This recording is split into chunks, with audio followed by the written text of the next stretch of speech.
Hello, everyone. Thank you for tuning in. Again, I am Kaylee Batesman, the Managing Director at She Can Code, and today we're discussing From Complexity to Clarity, a career in science communication.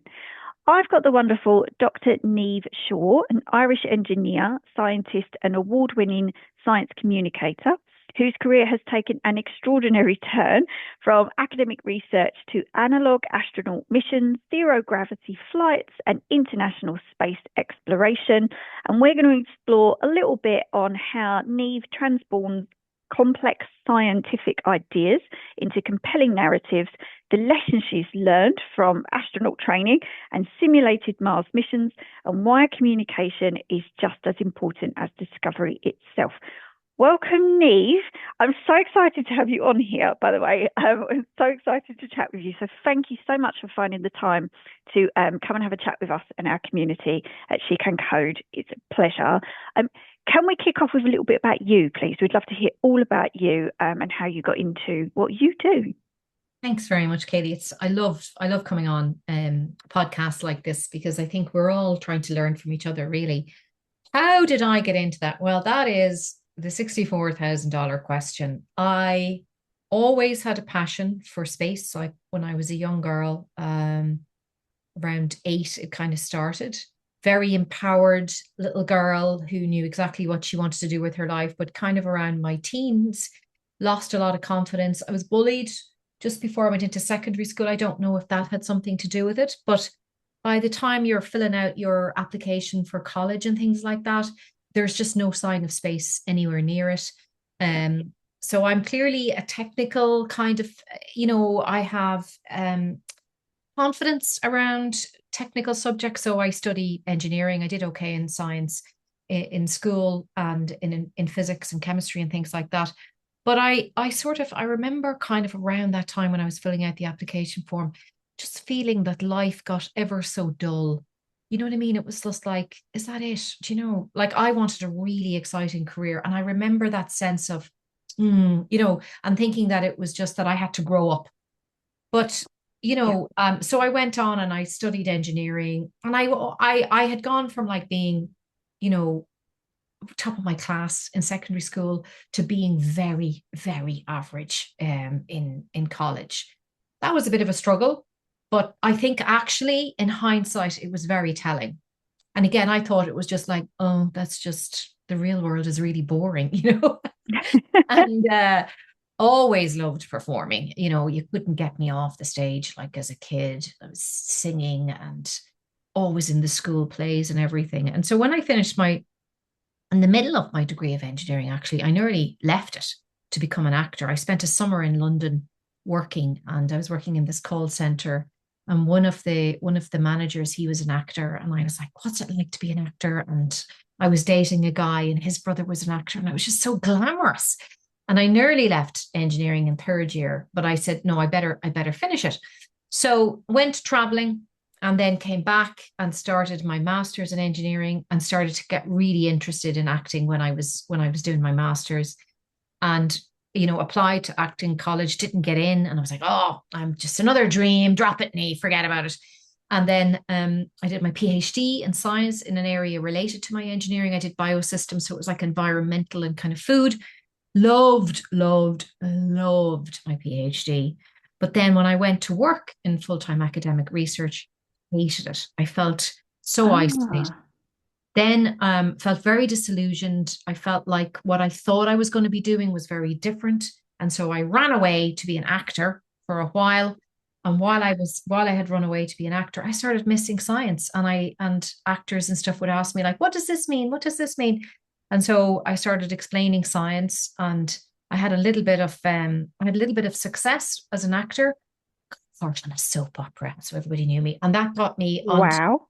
that got me onto kind of TV programs to become like the resident scientist. And I loved explaining things. And then I started bringing science and performance together. And that was it. I remembered how much I love space. It was a very painful moment that I had done nothing about it. But from that moment on, I've never really let go this desire of mine to explain space, to be a part of space, but ultimately to kind of really, it's kind of an artistic question as much as a science communicator question is, why is it we give up on the things we know we really want to do with our lives? Like what happens Yeah. with those lost dreams? And where I thought I was an exception in my theater work, where I was exploring, like, I do want to go to space and how do I do it? A lot of people approached me and said, this is what I want to do. This is what I want to do. And I was like, why did we give up on that? So that kind of moment of reality happened in 2011. So it's 15 years later, and I'm still on the same quest to see if I can get to space as a communicator. I love that. I love the guests that come on here and tell us all about their stories and what they want to do. But what you just said there would resonate with a lot of our community members as well, because especially I studied something and then when I actually went to Yeah, go and do it, that wasn't what I thought it was going to be. yeah, And we have quite a few community members who say, even if they study computer science at university and they come out and they think there was such a disconnect between what I actually learned and the world of work, and then yeah. that you can move around and have that squiggly career and change your mind and go back to what you wanted to do as a child. And it's such a good question. Yeah, why do we lose our way sometimes when you do hit the world of work and you think, oh, like, is this Mm. what you said, This is like it. being a grown up? Is this what I'm meant to do as a grown up? Yeah, I don't know, it's weird. I don't think now I think it was worse. I'm in my 50s. I do think it was worse when I was coming out of school. I do see that, this generation definitely pursue their passions first and foremost. I do see more of that. Yeah, But it is interesting. I just remember kind of feeling, gosh, is that it? Like, is this what life is? And just finding it utterly depressing, yeah, and like it doesn't have to be that way, even if for some people they have a mortgage or they have a family, and so financial stability is a really important part of their sense of security, and I get that. But I still think there's space for you to pursue it as a hobby, even, or something. Like, don't let go of those passions. So when anybody ever asks me for advice, I always say, just don't let go of the passion. Just find a way to express it in some way. And you never know, it could blossom. For some people, it just takes over. Like for me, it just took over. But I didn't know if that was going to happen. I wanted to just acknowledge that when I was a child, I knew exactly who I was and what I wanted to do. This is a theater show about my dream. I want to just bring it to a theater show. I didn't expect it to mushroom, but you never know what happens. It's like you give water, like watering a plant, and the plant is your passion. Just let that go in whatever direction, you want it to go, how big or how little, that's up to you. what was it about space as a child? Was there a role model for you? Somebody that you saw on TV, or like what was it that kind of made you think I want to go into that area? It was a couple of things. So firstly, it was dad. So and my brother, like we were science fiction nuts. So Doctor Who was like a big thing in our house. Not so much the new series. It was the original one I really like. I'm not really like, I've watched the kind of new series, but my heart is in the original ones with Tom Baker and all those people. But so we watched a lot of science fiction. But a couple of things happened. So dad worked in a subsidiary of General Electric. It was in Ireland and it was in my hometown. And he was taken out the day after the moon landings by the Americans. Now, at the time, I didn't know why, and I don't think he knew why either, except it was just American. So he told us about that. So to me, I had a connection to the moon landings through my dad.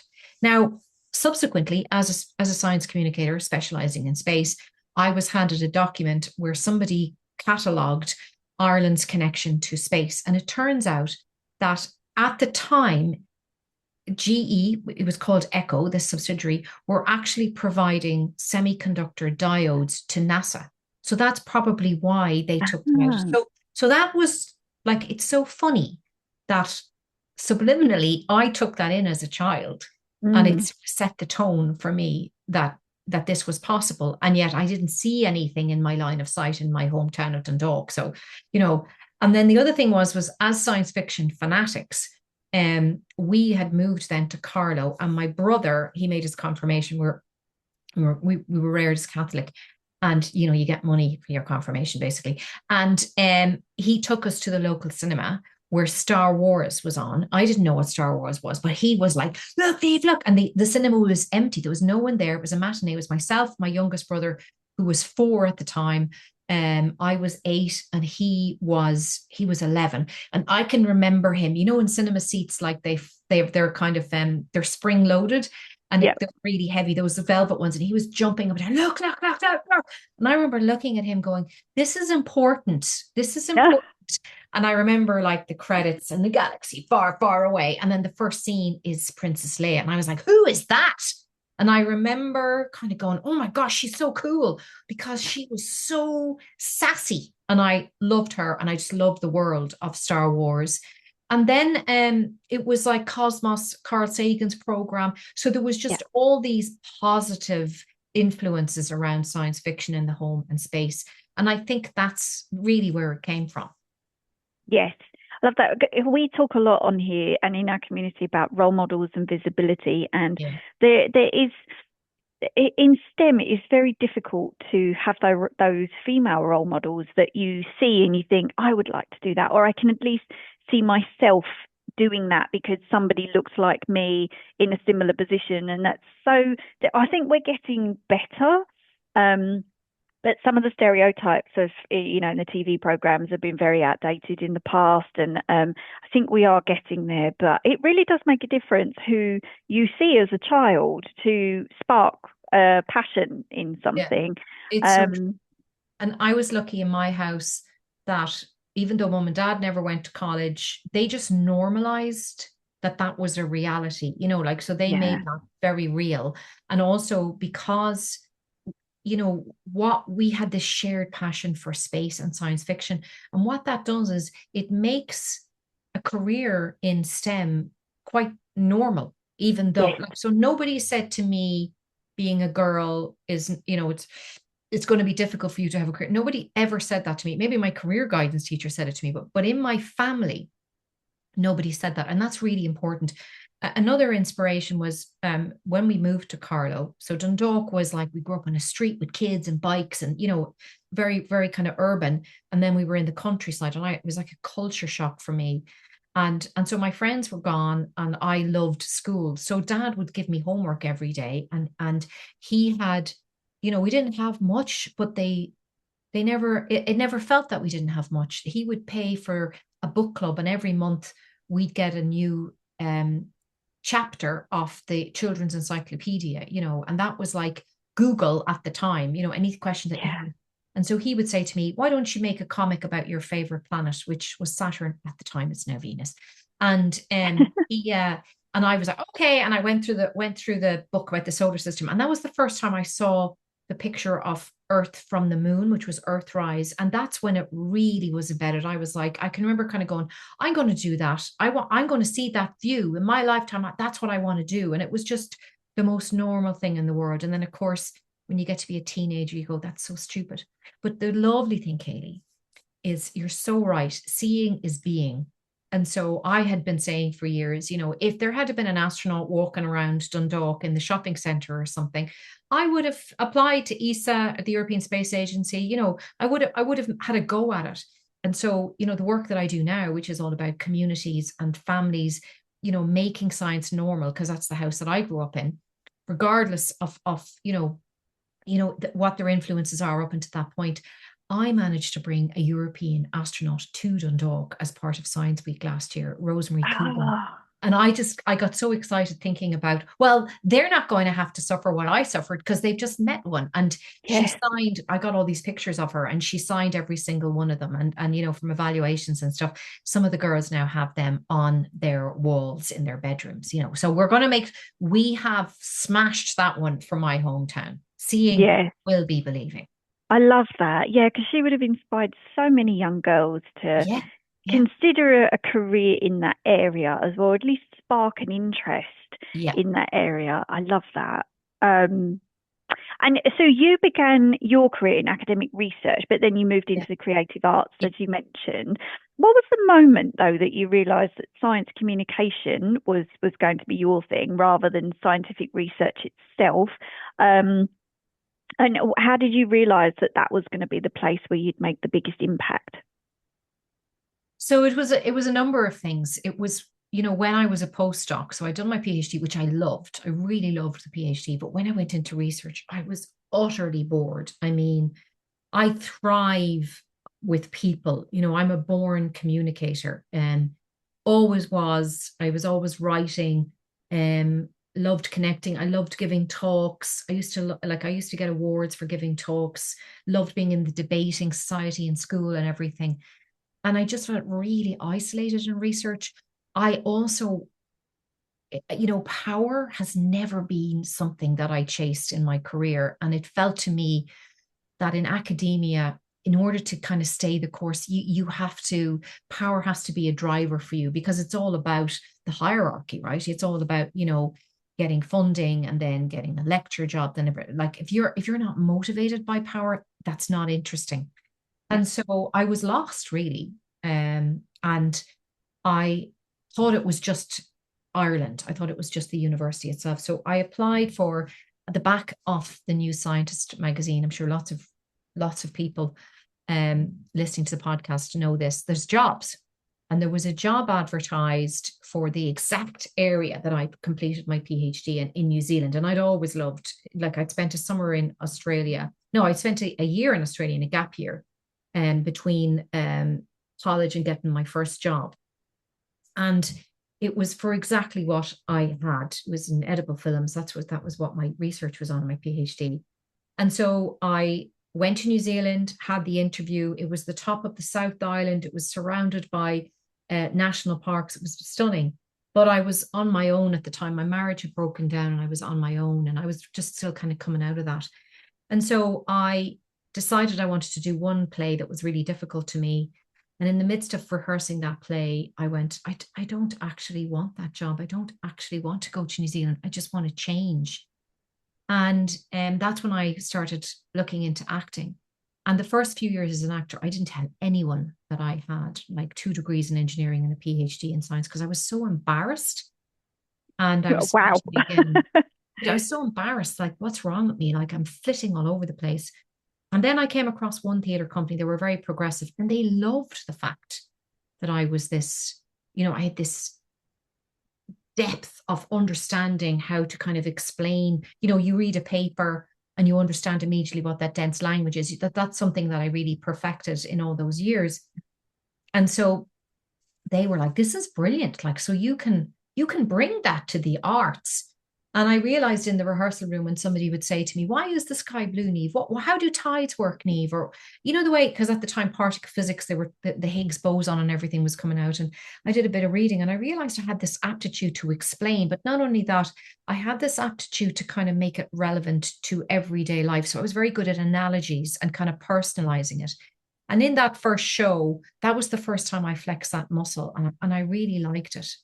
And around that time as well, I started getting slots on TV and radio about like news that was, science topics that were in the news. And I really enjoyed it. It didn't feel like work. And I was like, I think this is what I'm supposed to do. And the research bit, anytime I would do it, I'd go, no, no, no, no. I just never wanted to get that specialized. I'd kind of panic. Yeah. And so I think I'm better at reading other people's work and making it relatable to the general public. And I love particularly people who have no relationship with science. That's the public I love more than anything.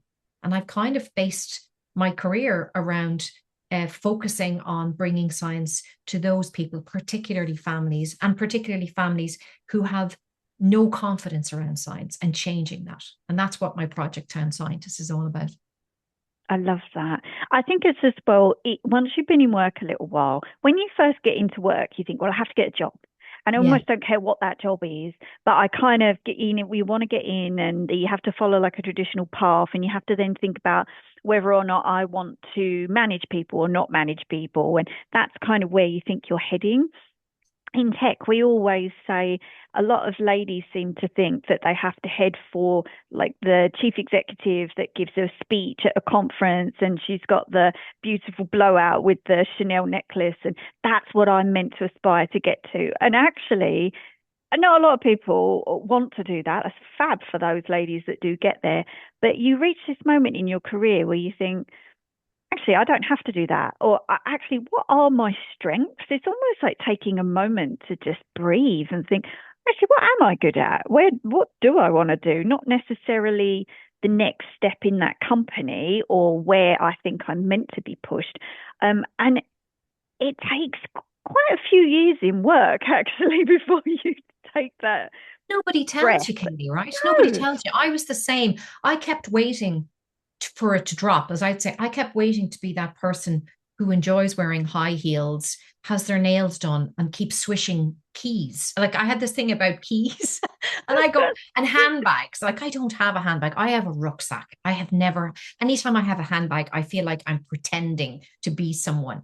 And so I was the same. I kept waiting for this, this phase in my career to come. And what I Mm, would say is, I don't think people tell us enough to figure out what your values are. So your yeah. values actually tell you what kind of career to have. And when I realized that, and that was through all that started happening for me when I started making theater shows, because it was all about trying to understand myself, because that's what I was doing. I was trying to kind of understand why science was important to me, and why is it I can't do what a lot of other people do. So your values lead you. So my values, I realized, were all about equal access. That was a massive one for me, and curiosity, sharing information for curiosity, and the planet, and like really, climate change, and all, making the planet a better place for people. That they're my values. And when I realized that, it made perfect sense why I didn't enjoy an academic career. It made perfect sense why working in a company didn't suit. I think, again, if you're not someone who wants to be in charge, and that's connected to needing control or power or something, if you're not driven by that, you're never going to be that person on the stage. And the reason they're there is because that's what drives those people. They love Yeah. that, they're brilliant at it. I'm not. And I realize I'm a collaborator. I love collaborating. I love a flat tier structure, actually. And I love play, and really having an open mind. So those formal work structures, sure, no wonder I never did well. You know what I mean? But Yes. you feel a tremendous sense of failing, because somebody tells you somewhere that if you're going to have a corporate career, that's high heels, lipstick, nails, handbag, and Yep. swishing keys. And I have never been that person, ever, you know? And working in the big glass building in London in a corporate and all of those things. And you're like, Yeah. especially when COVID happened and we went Yeah. hybrid or like working from home, and like people's lives just changed massively. And that idea of there are lots of people that still want to go and do that and Of they course. see that as a success, and that's fab. But for those of us that didn't want to do that, it was almost like everything become a bit more normalized. Like it's fine that we now do hybrid working, and um we don't have to wear high heels to go to work and work in the big glass buildings and work our way up the career ladder, which is a really good thing nowadays. That has got a lot better, I think, for a lot of people. But the more that we share stories of people and what they're doing, again, it comes back to that visibility thing of, oh, that could be my job. We actually have a lot of community members who tell us in lockdown they saw what their husbands did for a living, and they were working in tech and they were coders, and Yeah. they said, I saw what my husband did for a living and I thought I could totally do that.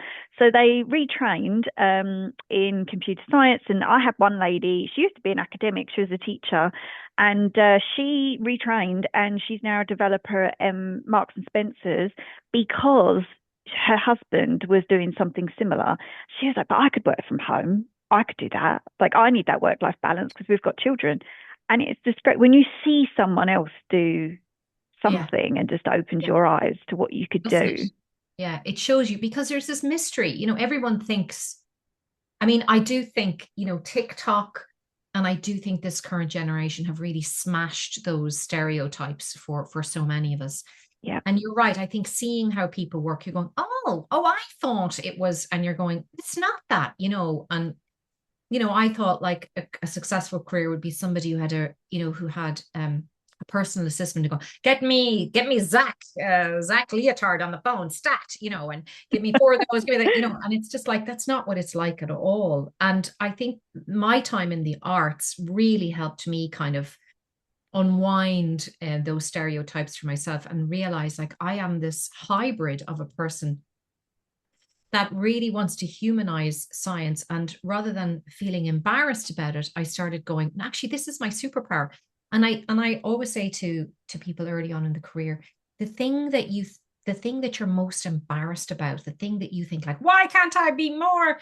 That's actually more than likely your USP. And that's the thing that actually sets you apart. And, you know, stop trying to be the same as everyone else, because nobody is the same as anybody else. Everybody is different. But you're kind of told early on, and particularly around a teenager, all you want to do is be the same as the person who you think is the coolest. And actually, why you're different from the person who is coolest is exactly why you're cool.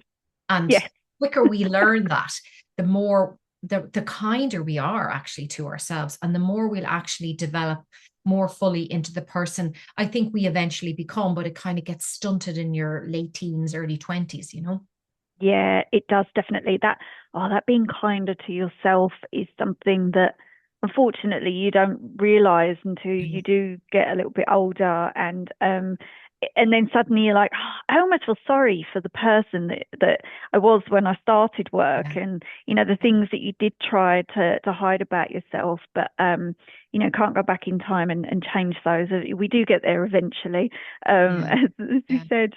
Um, but now you work obviously in science communication, and many people, they struggle to make complex scientific ideas accessible without oversimplifying them. What's your approach to finding that balance between accuracy and engagement? Well, I read stuff, absolutely read stuff. And if I don't understand it, I'll go and Google and try to understand it. And then, most of my stuff is space related. And thankfully, Dave, my husband, he's ex-NASA, so he has an encyclopedic knowledge of it. So I will then go and verify that with him, or I'll just ask really stupid questions if I don't understand something. And then what I try to do is I go, okay, so if I didn't know anything about that, what would be something that would help me understand it? So I always try to find analogies of really simple things. And actually, the lived experience is my absolute preferred thing that I like to report on. So yes, I write articles for the Irish Times, and I report about different space missions, but going away and having my own personal experience of what space would be like is my absolutely favorite way to do it. So then I kind of, when I did the simulated Mars mission in the Utah desert, I relate that back to imagine being on one of those caravan holidays with your family where it's raining every day and you can't go outside, and you're down to you're down to just cornflakes. All the nice stuff is gone, and you want to kill each other. That's kind of what living on Mars would be like, And so people go, oh, and you kind of tell it through that lens. So I use my lived experience or analogies that feel very normal to break down, particularly people's feelings of not having permission to understand or feeling excluded in that sector. And so I use that an awful lot. And once you kind of find an analogy that makes sense, it's incredible how quickly people's understanding develops, and the questions become really, really smart and quite scientific, because you strip away. I mean, why is science so excluding? It's the language, isn't it? It's all these terms, it's all the Yep. anagrams and all these shorthand that we need in order to be able to rapidly communicate between each other. But if you have a fundamental understanding of that dense language, which you do when you complete a PhD, you then know, if I strip that away, if I really understand it, then I should be able to really say it in a simple way. So if I can't understand it, then I lean on the language to kind of get me around it. But if I really understand it, I can give a really smart analogy. And that's the work. The work is to know that you really understand it and then be able to explain it to everyone. And then you've succeeded when people start asking you really smart questions. Yes, I couldn't agree more about some of the language that's used in, especially in anything to do with STEM. Yeah. Um, our community members, we always say, it's for jargon, but Mm. especially once you get into work and you're kind of sitting there thinking, is anybody else thinking? I have no idea what everyone else is talking about. And Yeah. after you've been in work a while, you realise everyone else was thinking that, and it wasn't just you. And everyone went away and Googled everything. But we had one community member. She came to one of our hackathons recently, and she wrote a blog afterwards. And our hack day is for everybody, techie, non-techie. Just come and give it a try. We build things for charity. It's super fun. And the blog she wrote afterwards said, "I went to She Can Code's hackathon, and I nearly didn't walk through the door because she was. It's that feeling of." I'm going to be so out of my depth. I'm not going to understand. I'm not highly technical. I'm not going to understand what everyone's talking about. And thankfully, her blog was, I had such a great day. Like, just giving things a go in an environment where it's okay to try things. You don't have to understand all of the jargon. But tech and so many areas in STEM, we do a brilliant job of turning people off with really complex words that people don't understand. And then people think, oh, that's not for me. You know, I'd never be intelligent enough to get a job in that area. AI is doing that at the moment. A lot of people are thinking, oh, I could never get a job in that. When actually we need so many people in that at the moment. So yeah, it's how to get somebody to break it down, like yourself, that just says, actually, it's a lot more simple than you think it is. It's just we just Yeah. make everything complex. And I think it stems from school as well. Mm. There were some subjects that are subjective, like history, like English, like languages, and then there's very, black and white, 1-0, yes, no kind of subjects, and science and maths are those.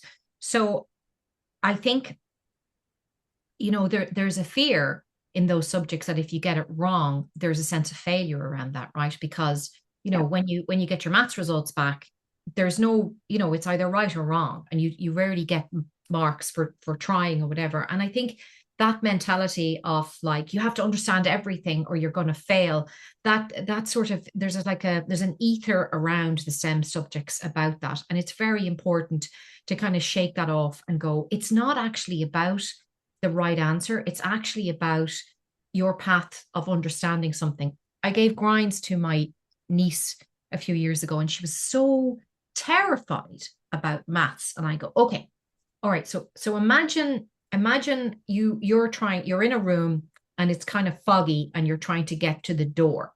Okay. So there's lots of different ways of getting to the door. And the point of the exercise is to enjoy the fog to get to the door. If you just got straight to the door and there was no fog, what would be the point of that? And I said, that's kind of what maths is. Like, enjoy the fact that when you start, you don't know where you're going to end up. And it really helped her allow herself to just be confused because I don't know the answer. I said, that's okay. It's okay to be foggy. Remember, we're yeah, in the fog, and then we're going to get to the door. And when you get to the door, it's going to be brilliant. And sure enough, it just helped her understand that all the other people in her class are in the fog. It's not that she's behind, and I think that's really yeah, important to let people know that sometimes the whole point about science and engineering is to enjoy figuring out how am I going to figure this out and just yeah, sit in that and trust that your unconscious is working away and is going to say, try this, try that, try this. And sitting in that, I think, is way more fun than any other subject. But it's just that it's taught as in yes, no, wrong, right, 1-0. yes, yeah. And that you're so right with that confusion. It's you think you're the only one that's really Yeah, confused. I yeah, also noticed in work that some people are better at hiding that they don't know what they're doing than others. And that's not something you cotton on to until you've been in work a while and you're like, oh, wow, actually, that person didn't know what they were doing. They just knew how to communicate better or to hide the fact that they didn't know what they were doing. So yeah. But wouldn't it be better, Kaylee, if everyone felt comfortable saying, I don't know what I'm doing, but I let's don't just know. try. And that's Yeah, the art, like that's what I learned in the rehearsal room was that you come in with an idea. That's it. And you actually have no idea what you're going to create together. And the sense of freedom around that is incredible because you can just try. And I think hackathons are the same. It's that same thing about a yeah, hackathon. It doesn't matter. There is no right answer at the end of the door. You'll just know when you get there. And I yeah. think embracing that mentality into STEM subjects, I think, is really important. Yes, definitely that freedom. Landing in the right company that allows you freedom makes a Yeah, very big difference as well. yeah. So back in 2012, you'd mentioned that you decided then to stop simply dreaming about space and start actively pursuing it. Can you sum up from your journey and what you've told us? How did that decision change the direction of your life and career and where you are now? Well, for the first time in my life, I actually things started happening. It was kind of mad. Like up until then, I've always been a hard worker, I work hard for exams and that's really it. But the actual subject themselves was, like I was saying with engineering or when I was doing research, the job itself was kind of not interesting. And suddenly, because I had a passion for space, it's like people can see when you have a career that you're passionate about, everyone kind of gets excited around you, and I'm an excitable person anyway, so I brought that with me. So I made the first show, and that's when I realized, oh my gosh, I have to pursue this career in space. And then the second show was about, I'm going to genuinely see what happens when I say to the world, I want to go to space. And I thought that the show would just put it to bed, that I kind of gave it life and everything. And I started talking to astronauts and through my network of people, suddenly I was at the European Space Agency at a conference and I met in person my very first astronaut. And suddenly everything was tangible. That show premiered in 2014 at the Dublin Fringe Festival. Edinburgh Fringe asked me to bring it to their festival in 2015. I got invited on this 9-week residential program with people, very senior people involved in space from all around the world, teaching you over 9 weeks. I met a whole community of people who suddenly loved the fact that I was this artist and this scientist. And then I took the show to Adelaide Fringe, and now I'm getting funded for my third show, which is about this fantasy piece about me being a scientist on Mars, because of doing that 9-week intensive program, I get invited to do this simulated Mars mission, which changed everything. And then I started writing about that and taking pictures about that and videos about that. And people like I was able to attach kind of climate change to that experience. And then it just mushroomed. And my relationship with the European Space Agency has continuously developed. And then during COVID, they started launching astronauts from NASA Kennedy again, and the European Space Agency allowed me be on their list of media to go. So I found myself last April at NASA Kennedy observing the Artemis 2 launch and reporting for BBC, for Sky, for our Irish channels and writing about it. And it's just like mushroomed, and the only thing that's stopping me now from having the experience of seeing the Earth from a distance, which is what I want to do. I want to see that view and report on it as a lived experience. It's just like saving up now for a seat on the suborbital. Like, Yeah. if you'd have told me that in 2011, the day I realized that I had to allow myself try to have a career in the space sector. In 15 years, what's happened? It's unbelievable when you start to change your perception of what you are allowed to do in your life, Yep. change the rules. So for me, my biggest issue was someone like you from a small town in Ireland called Dundalk, where we don't have an Irish astronaut. That's just not possible, Niamh, you know. And so when I started kind of going, well, why isn't it possible? And because of my passion, people would say to me, you should talk to this person, you should do this, you should do this.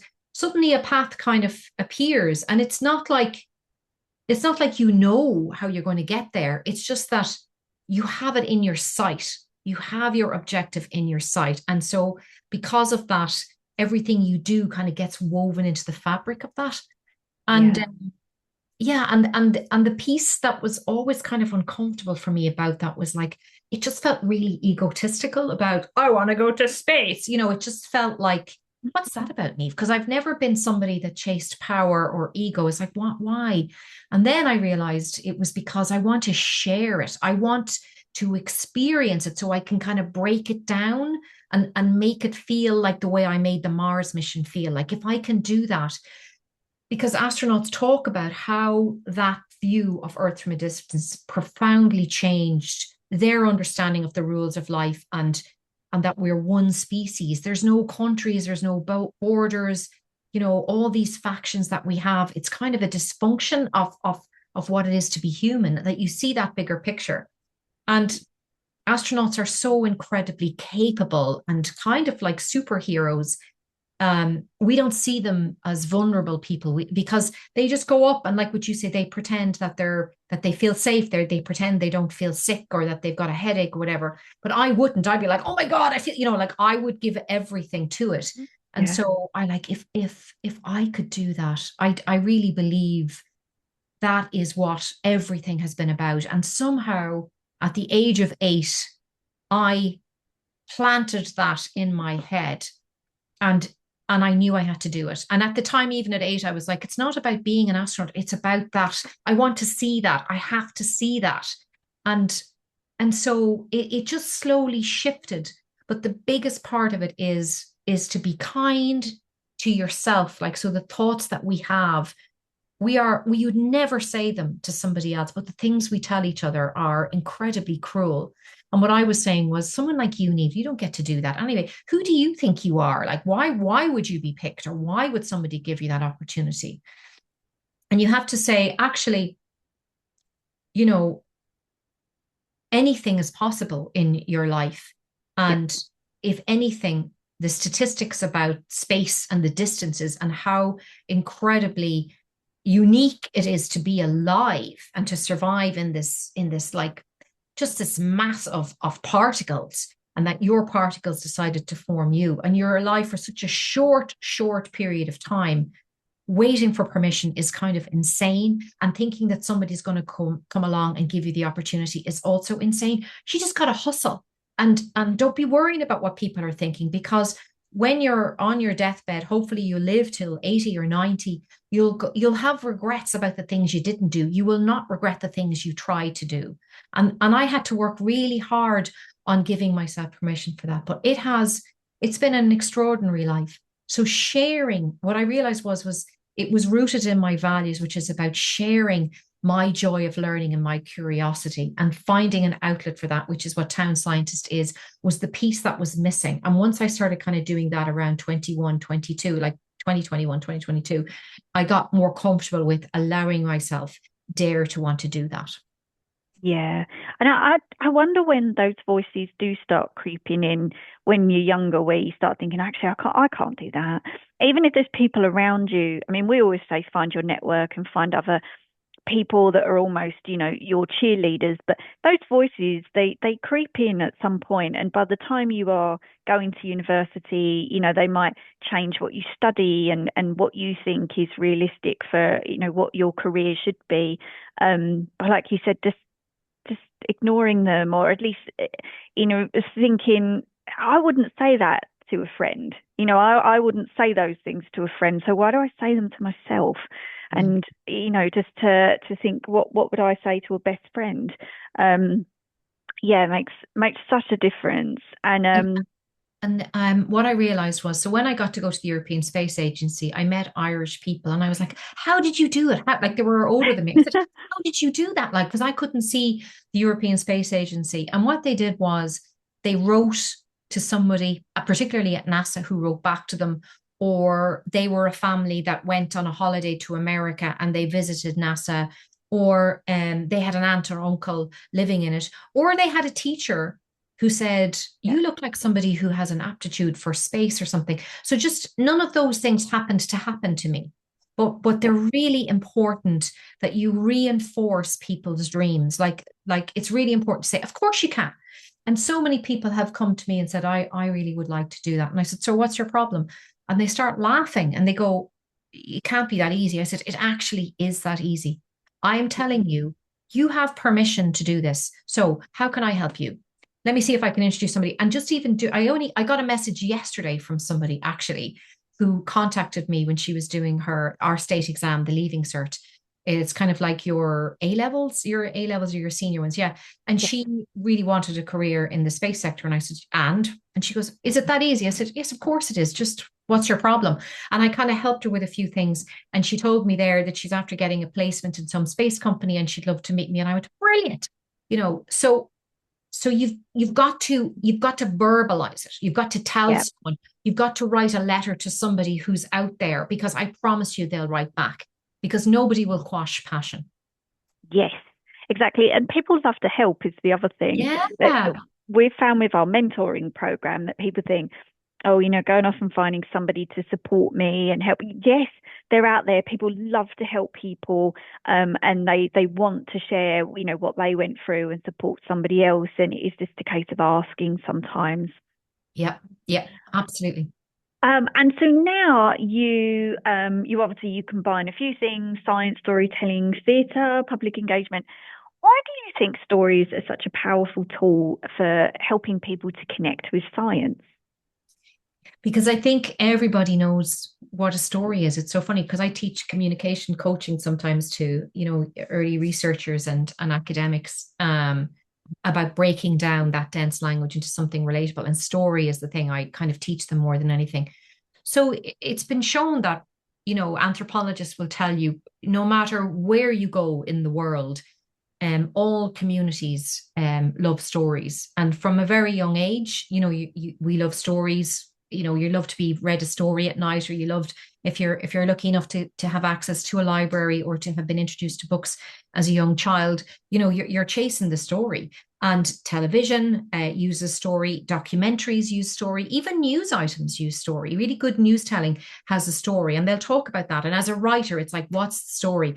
You can't just go, I got up today, I met an astronaut, he was nice, it was raining. The end. You have to kind of you like if you read any article, they bring you in and they kind of tell you first impressions of that person, and then they'll go into that person's life, which is a story. So we understand story. It's a very simple premise. It has a beginning, middle, and end, and there's usually a struggle or some sort of like a challenge, and then when you overcome the challenge, we feel very satisfied. And story, I mean, science is perfect for that. Every body of research is that challenge. You're chasing, you have a beginning, you have a problem that you're trying to solve, and then you have a resolution. That's every academic paper that's ever been written, Yeah. and every good book and every good movie and every good sitcom. It's exactly the same. That's why I think story works.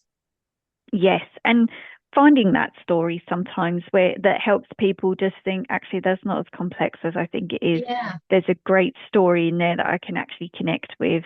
We always encourage our community members to find their story, especially if they're transitioning from one industry to another. You just need to find your story. How do you tell your own story? Which a lot of people don't always sit back and think, they think I've got these bullet points on my CV, but actually you've got a fantastic story that you haven't even realized. Yeah. And everybody is utterly fascinating, aren't they, Katie? I mean, you wouldn't Yes. be doing this podcast if you didn't agree with me. I find everyone utterly fascinating because Yeah. everyone's journey is completely different. And I think it's worth just reflecting back about who inspired you in your early life. Where were the major changes in your life? Because that's the spine of your story. Yes, exactly. In your story, though, you've experienced some things that I haven't said before on this podcast. Astronaut training, simulated Mars mission, and zero Yeah. gravity flight. Which of those experiences taught you the most about human curiosity, resilience, or exploration? I would say the Mars mission by far. Even though it was 15 days, everything changed. It was so bizarre. So I was with some empowered 20 somethings. They were a lovely, lovely crew. And they were all very ensconced already in a career in space, no self-doubt. Whereas I was in my 40s, loads of doubts.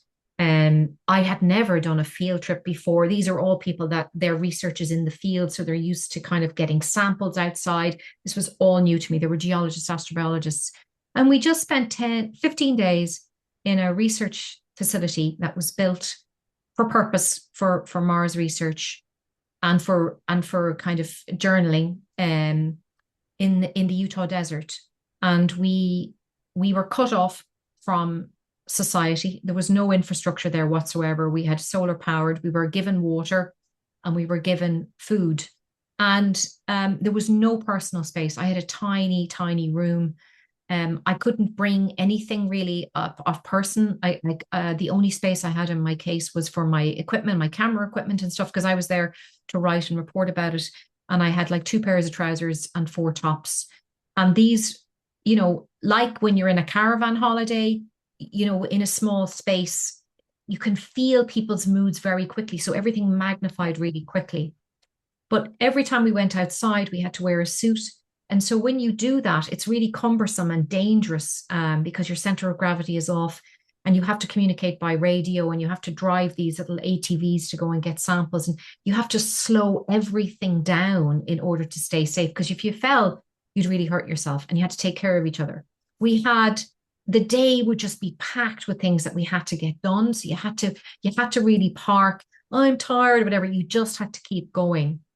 And the most important part for me was water. I had completely underestimated how much I had taken it for granted. You've got two plastic vats of water, and that's it. That's to flush your toilets, to brush your teeth, to water, to make food, because all the food was freeze dried. And we had to monitor it every day. And I knew exactly every day what the level was, how much water we had left. We didn't shower when we were there. We flushed the toilets just for going for a poo, and for a wee, we just leave it. I was much hardier than I thought I was. I was more resilient than I thought I was. I cared about my crew. I put them first. I found all these characteristics in myself that I didn't know I had.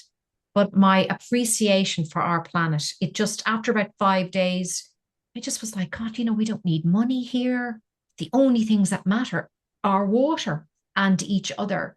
And I never forgot it. And even when I went back to Earth and my apartment seemed enormous and I seemed to own a ridiculous amount of stuff that was far more useful to other people, I didn't need it. So I started giving stuff away.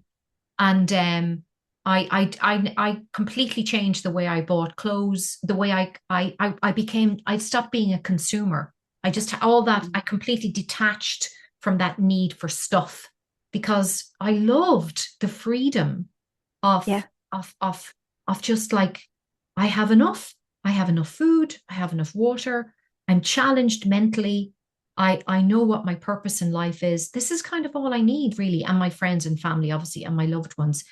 And that profoundly changed things, and it gave me a huge amount of self-belief as well, that I actually was more capable than I thought I was, and my self-belief started to kind of get better from then on. Yeah. Well, I mean, looking back, did you think, before 2011 that you would ever have had such an experience of that? Never, never. And it meant then whenever I was in a difficult situation, I would go, the Mars one, that was the toughest one by far. Everything was going to the Antarctic, going to the Arctic in a small cabin with strangers. Nothing was ever difficult compared to that. Yeah. Yeah. It sounds incredible, an incredible experience. And when you make that decision in life to try something new where your life can take you, is incredible. One tiny decision can Yeah. make such a difference. So for scientists, engineers and communicators who want to share their work with wider audiences, what lessons have you learned about turning complexity into clarity? And also, in general, what lessons have you learned? I mean, you've been through such a career already. It would be great to kind of get a summary of those wider lessons that you think that you have learned so far. I think don't take for granted your unique perspective on subjects or topics. So even if somebody has heard a piece of information before, how you interpret it gives it new life. So Yeah. so even if you're visiting a school and you're going, oh, they probably heard this before. No, but they haven't heard it from you. And what makes information interesting is how you connect to that information. And what I always tell, the researchers and stuff that I work with, why do you care? That's the most interesting thing about information is, where did you come across that? What's the story around that? And that person will remember that piece of information far better if you kind of personalize it. So I've just been leaning into that more and more and more, that I tell stories around the things that I experience or the things I'm trying to explain. And that works really well.